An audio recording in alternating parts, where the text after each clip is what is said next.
अलिबाग विधानसभेच्या उमेदवारीसाठी शेकाप नेते माजी आमदार पंडित पाटील यांनी मोर्चे बांधणी सुरू केली आहे। पंडित पाटील यांनी शेकाप अध्यक्ष माजी आमदार जयंत पाटील यांच्या अपरोक्ष पत्रकार परिषद घेऊन आपली उमेदवारीची इच्छा जाहीर केली, तर फेसबुक आणि रील्सद्वारे आमदार होता येत नाही अशी अप्रत्यक्ष टीका त्यांनी शेकाप महिला आघाडी सांभाळणाऱ्या चित्रलेखा पाटील यांच्यावर केल्याची चर्चा आहे। माजी आमदार जयंत पाटील यांच्यावरही त्यांनी अप्रत्यक्ष टीकेची झोड उठवल्याचं बोललं जात आहे। याबाबत आता पक्ष काय निर्णय घेतो याकडे मतदारांचं लक्ष लागलं आहे। अलिबाग जिल्हा सामान्य रुग्णालयाचे धक्कादायक वास्तव समोर आले। या रुग्णालयात रुग्ण अक्षरशः भीतीच्या छायेत उपचार घेत असून अधिकारी कर्मचारी भीतीच्या छायेत आहेत। याबरोबरच या रुग्णालयात उपचार घेणारे रुग्ण आणि त्यांचे नातेवाईकांचा तसंच कार्यरत असणारे अधिकारी कर्मचारी यांचे जीव धोक्यात आहेत। रायगड जिल्ह्यातील अलिबाग येथील जिल्हा सामान्य रुग्णालयातील किचन मधील स्लॅब सहित पीओपी कोसळलाय, मात्र दैव बलवत्तर म्हणून यामध्ये कोणालाही जखमी झाले नाही। किचन मध्ये दुपारी रुग्णासाठी जेवण बनवण्याचं काम सुरू असताना ही दुर्घटना घडली। देशाच्या स्वातंत्र्य लढ्यात 25 सप्टेंबर 1930 साली झालेल्या ऐतिहासिक चिरनेर जंगल सत्याग्रहाच्या 94व्या स्मृतिदिनाचा कार्यक्रम संपन्न झाला। यावेळी शासकीय इतमामात पोलिसांनी बंदुकीच्या फैरी झाडून हुतात्म्यांना शासकीय मानवंदना दिली।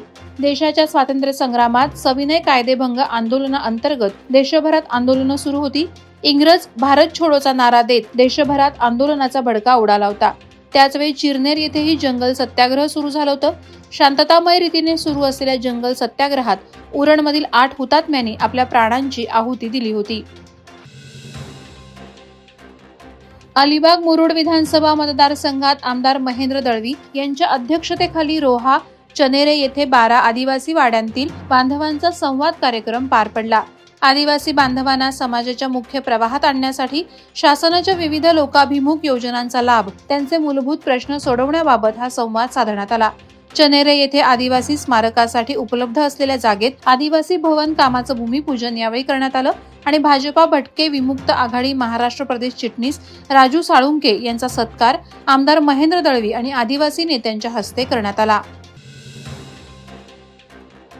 एसटी महामंडळाच्या अध्यक्षपदी निवड झाल्यानंतर पहिल्याच दौऱ्यात पोलादपूर तालुक्यातील म्हाळुंगे, निवे, आड, चांभारगणी, किनेश्वर, ताम्हाणे, देवळे, वाकण, पितळवाडी, नाणेघोळ, साखर, गोवेले, खोपड, सडे, भोपळ्याचा मुरा, मोरसडे, कामथे, बालमाची, बोरघर या गावांमध्ये एकूण 73 कोटी रुपयांच्या विकास कामांचं भूमिपूजन आणि उद्घाटन आमदार भरतशेठ गोगावले यांच्या हस्ते संपन्न झालं।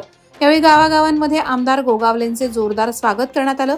तुम्ही आशीर्वाद दिला तर यावेळी देखील विजयी चौकार मारणार असा विश्वास यावेळी भरतशेठ गोगावलेंनी व्यक्त केला।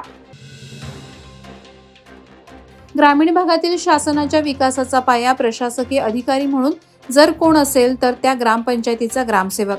याच ग्रामसेवकांची गेली अनेक वर्षांपासूनची मागणी होती की ग्रामसेवक आणि ग्रामविकास अधिकारी हे एकच काम करत असल्यामुळे दोन्ही पदे रद्द करून याऐवजी ग्रामपंचायत अधिकारी हे पदनाम करावं।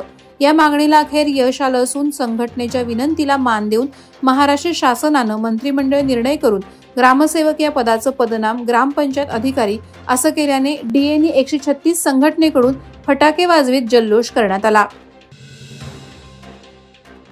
प्रत्येक पोलीस ठाण्यात मुद्देमाल कारकून हा महत्त्वाचा घटक असतो।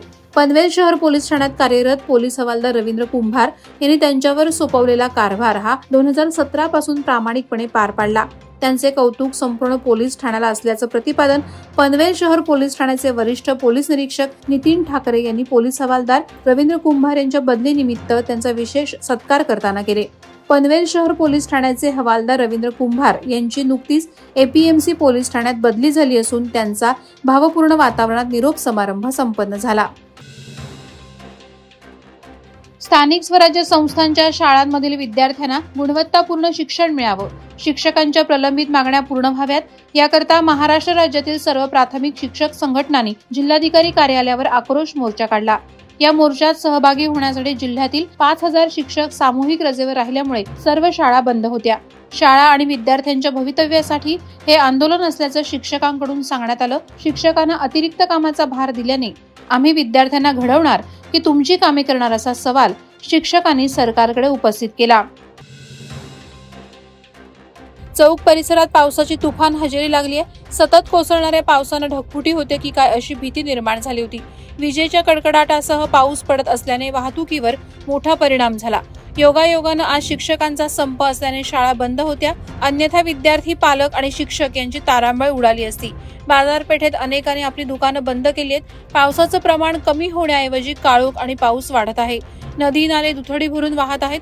वादळवारा लाईव्हसाठी न्यूज ब्युरो, रायगड।